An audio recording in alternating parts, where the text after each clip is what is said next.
Hello and welcome to my YouTube classes child growth में आप लोगों का स्वागत है। मैं लेके आया हूँ class 10th computer stress management skills two session 1 के कुछ इंपॉर्टेंट क्वेश्चन आंसर यहाँ पे लेके आया हूँ। चलिए उसको देख लेते हैं। सबसे पहला question, what you mean by stress, what is the difference between you stress and distress. Stress का क्या मीनिंग होता है और यू स्ट्रेस एंड डिस्ट्रेस में क्या अंतर होता है, क्या वहाँ पे डिफरेंस पाए जाते हैं। चलिए देखते हैं। Any type of change that causes physical emotional और साइकोलॉजिकल स्ट्रेन, यानी किसी भी प्रकार का चेंज हो आपके अंदर, चाहे वो आप फिजिकल रूप से हो, शारीरिक रूप से हो या इमोशनल रूप से हो या आपका साइकोलॉजिकल कुछ प्रेशर हो, ठीक है ना। ये सब अगर आपके बॉडी में चेंज लेके आते हैं, बदलाव लेके आते हैं, ठीक है ना, तो वो होता है आपका stress. Stress is your body response to anything that requires attention और एक्शन, यानी अगर किसी भी चीज़ का अटेंशन की आवश्यकता है या एक्शन की आवश्यकता है तो वो कौन लेके आता है, ठीक है ना। स्ट्रेस आपके बॉडी में ही किसी भी चीज़ की अगर रिक्वायर्स होती है जिससे कि आप अटेंशन या एक्शन के तौर पे अगर आए तो उसी को कहते हैं स्ट्रेस, ठीक है ना। यूस्ट्रेस क्या होता है? Eustress is a type of good distress that makes us more motivated, focused और एनर्जाइज्ड। यानी कह रहा है कि अगर यूस्ट्रेस क्या होता है, एक प्रकार का अच्छा डिस्ट्रेस माना जाता है। अगर हम यूस्ट्रेस लेते हैं तो ज़िंदगी में आगे बढ़ने के लिए हमें मोटिवेशन भी मिलता है, ठीक है। कभी कभी जैसे हमें कुछ बहुत बढ़िया वर्क अगर करना है, कोई प्रेजेंटेशन देना है, तो उसके बारे में हम डिस्ट्रेस लेंगे, आप भाई यूस्ट्रेस लेंगे, भाई मुझे काम बढ़िया करना है, बेहतर करना है, तो मैं इसके बारे में तैयारी बढ़िया करूँगा, ठीक है ना। तो यूस्ट्रेस क्या होता है? एक प्रकार का गुड डिस्ट्रेस पाया जाता है जिससे कि ज़िंदगी में आगे बढ़ने की मोटिवेशन प्राप्त होती है, ज़िंदगी में आगे बढ़ने का लक्ष्य प्राप्त होता है। नंबर सेकेंड है डिस्ट्रेस। डिस्ट्रेस क्या है? Distress is what most discussion about stress revolve around. This kind of stress is what we want to avoid and manage, as negative stress makes us worry, feel anxious and doubt ourselves. यानी distress क्या होता है? Distress मतलब होता है कि जो आपको बिल्कुल चिंतित कर दे, जो आपके हेल्थ पर असर करे, जिसको आप अगर सोच ले तो आपका कोई काम ढंग से ना हो, बिल्कुल उसके बारे में आप हमेशा टेंशन में रहे। तो डिस्ट्रेस क्या है? डिस्ट्रेस एक तरह का निगेटिव रिस्पांस होता है जो हमारे बॉडी को मिलता है, जिससे कि हम उसका प्रेशर ज़्यादा लेते हैं और जिसका अगर मुझे रिजल्ट अगर देखना हो तो उसका रिजल्ट यही होगा कि आपका या तो हेल्थ ख़राब होगा या तो आपकी जो काम करने की शैली होगी वो बहुत कमज़ोर होगी, ठीक है। चलिए देख लेते हैं question number 2। List some common symptoms of physical and psychological stress, यानी कुछ कॉमन सिम्टम्स लिस्ट बनाना है जो फिजिकल साइकोलॉजिकल स्ट्रेस में पाया जाता है। तो कौन कौन से वो लिस्ट है, चलिए देख लेते हैं। सबसे पहला है डिफ़िकल्टी ब्रीथिंग, यानी सबसे पहले अगर मान लीजिए कोई हमें साइकोलॉजिकल प्रेशर है या फिजिकल प्रेशर है तो सबसे पहला उसका लक्षण क्या दिखाई देगा कि हमें ब्रीथ करने में थोड़ा डिफ़िकल्टीज होगी, ठीक है ना, सांस लेने में थोड़ा कठिनाई होगी। पैनिक अटैक्स, कभी कभी पैनिक अटैक भी आते हैं, समझ में आ रहा ना कि अगर हम कोई साइकोलॉजिकल प्रेशर ले रहे हैं, फिजिकल प्रेशर ले रहे हैं तो पैनिक अटैक भी हमारे पास होता है। नंबर 3 पे है ब्लड आई साइट और सोर आइज, हमारी आई साइट का कमज़ोर हो जाती है, बिल्कुल धुंधला दिखाई देने लगता है, ठीक है, या आँखें सूख जाती है एक तरह से। स्लीप प्रॉब्लम, आपको नींद नहीं आएगी। अगर फिजिकल प्रॉब्लम या साइकोलॉजिकल प्रॉब्लम आपके पास है तो आपको जल्दी नींद भी नहीं आएगी। फैटिक, चिंतित होना, मसल्स आपके दर्द करेंगे, आपके सिर में दर्द होगा, चेस्ट पेन होगा, ब्लड प्रेशर आपका हाई होगा। ये सब किसके सिम्टम्स पाए जाते हैं? अगर आपको फिजिकल या साइकोलॉजिकल तौर पे अगर आपका माइंड प्रेशर में है, स्ट्रेस में है, तो ये सारे लक्षण पाए जाते हैं जो कि शो करता है कि आपका माइंड क्या है भाई, स्ट्रेस में है, ठीक है। तो हमें इन चीज़ों पर ध्यान देना चाहिए ना, सिर्फ अपने लिए नहीं, अगर आपके घर पे कोई गार्जियन भी है, आपके माता पिता है, तो अगर ये सारी प्रॉब्लम होती है तो एक बार डॉक्टर से कंसल्ट जरूर कर लेना चाहिए, ठीक है। चलते हैं क्वेश्चन नंबर 3 देखते हैं कि list some distress symptoms due to over work और ओवर स्टडी। अगर हम कोई ओवर वर्क करते हैं या ओवर स्टडी करते हैं, पढ़ाई करते हैं, तो कौन कौन से सिम्टम्स हमें दिखाई देते हैं कि जिससे पता चलेगा कि हम डिस्ट्रेस में हैं, ठीक है।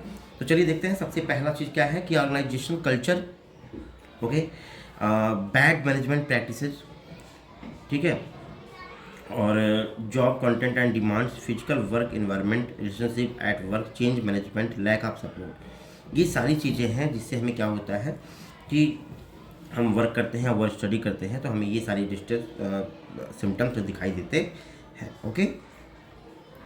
चलिए देखते हैं question number 4। How does stress affect working humans, okay.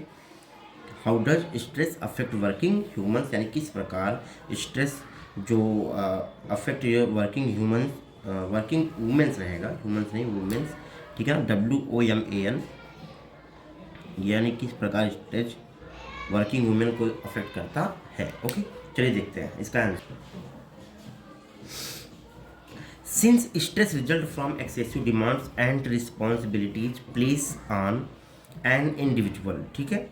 यानी जैसा कि आपको पता है कि आजकल के लाइफ में ना हर एक क्षेत्र में कंपटीशन हो गया है, हर एक क्षेत्र में लोगों का डिमांड ज़्यादा है। अगर कोई वर्क करवा रहा है तो उसका डिमांड ज़्यादा होगा कि हमें ये चीज़ों की रिक्वायरमेंट है आपसे, आप हमें ये काम करके दो। कोई ना कोई टारगेट बनाया जाता है कि एक्सेसिव डिमांड, ज़्यादा डिमांड मिलता है और दायित्व जिम्मेदारी भी ज़्यादा दी जाती है। किसी भी प्लेस पे ले लो या किसी भी व्यक्ति के लिए ले लो, ये सारी चीज़ बहुत ज़्यादा पाए जाते हैं। Women feel the pressure the most due to the work place demands and family responsibilities. जो वुमेन्स होती हैं, आपको पता है, सिर्फ उनको वर्क से ही मतलब नहीं होता है, उनके पास कहीं ना कहीं जो उनके घर की भी प्रॉब्लम होती हैं, घर की भी कुछ जिम्मेदारियां उनकी होती हैं, जैसे बच्चों का देखभाल करना, अपना हस्बैंड का देखभाल करना, अगर फैमिलीज है तो फैमिलीज का देखभाल करना, बहुत सारी रिस्पॉन्सिबिलिटीज उनके पास होती है। तो वो सिर्फ वर्क को ही लेकर प्रेशर नहीं करती है। Women feel the pressure the most due to the work place को लेके भी प्रेशर करती हैं, डिमांड्स को लेकर प्रेशर करती हैं, एंड फैमिली रिस्पॉन्सिबिलिटीज उसको भी लेकर प्रेशर करती है। Women so burn out science through physical emotional and psychological symptoms. Women जो होते हैं वो अपने फिजिकल और इमोशनल और साइकोलॉजिकल सिम्टम्स को क्या करते हैं, मतलब कि अंदर ही अंदर उनको क्या करते हैं, दबा देती हैं, बिल्कुल कि वो जाहिर नहीं होने देती है। इसलिए सबसे ज़्यादा डिफिकल्ट होता है वुमेन्स को अगर वो वर्किंग फील्ड में है तो। क्लियर है सबका? चलिए देखते हैं question number 5। What do you mean by internal stress, यानी इंटरनल स्ट्रेस से आप क्या समझते हो? Internal stress is the stress that comes from within us and is often the most common cause of stress। यानी इंटरनल स्ट्रेस ऐसा stress होता है, ठीक है ना, comes from within us and is often the most common cause of stress। यानी ये लगभग हमारे अंदर रहता है और ये लगभग सभी लोगों को पाया जाता है, ठीक है ना। कॉमन cause of stress या स्ट्रेस का सबसे कॉमन कारण होता है। We often worry about things we can not control. हम उन चीज़ों के बारे में हम चिंतित होने लगते हैं जिनको हम कंट्रोल कर ही नहीं सकते। समझ में आ रहा ना? जैसे क्या, that is whether we are going to loss our job. अगर हम अपने जॉब खो देते हैं तो उसमें हम क्या कंट्रोल कर सकते हैं? नहीं, बिल्कुल भी नहीं। अगर हमारा कोई प्राइवेट जॉब है, अगर कोई गवर्नमेंट जॉब है, अगर हमें निकाल दिया जाता है उस जॉब से, तो क्या मैं उस जॉब को हासिल कर सकता हूँ? बिल्कुल भी नहीं, क्योंकि मैनेजमेंट है भाई, वो जॉब देगा, है ना। तो फिर भी हम उसको लेकर चिंतित होते हैं, जो कि हमें पता है कि हमारे हाथ में, हमारे कंट्रोल में ये नहीं है, फिर भी हम उसको लेकर चिंतित होते हैं। And we actually put our self in situation which we know will cause us stress. और हम अपने आप को खुद उस सिचुएशन में डाल देते हैं, जैसा कि हम जानते हैं कि ये सिचुएशन कहीं ना कहीं हमें स्ट्रेस में लेके आएगा, हमें चिंतित करेगा, हमारी हेल्थ पे असर डालेगा, लेकिन फिर भी हम अपने आप को खुद लेके आते हैं स्ट्रेस में। समझ में आ रहा ना? तो इंटरनल स्ट्रेस क्या है कि जब मनुष्य स्वयं के द्वारा जब वो जानता है कि ये हमारे अंडर कंट्रोल नहीं है, हमारे हाथ में नहीं है, फिर भी उस बात को लेकर अगर वो चिंतित रहता है और अपने अंदर स्ट्रेस पैदा करता है, तो वही होता है इंटरनल स्ट्रेस। सबको समझ में आ गया? चलिए देखते हैं question number 6। Fight flight freeze response. ये आप लोग मैंने पढ़ाया था कि फाइट फ्लाइट और फ्रीज रिस्पॉन्स क्या होता है। चलिए देख लेते हैं।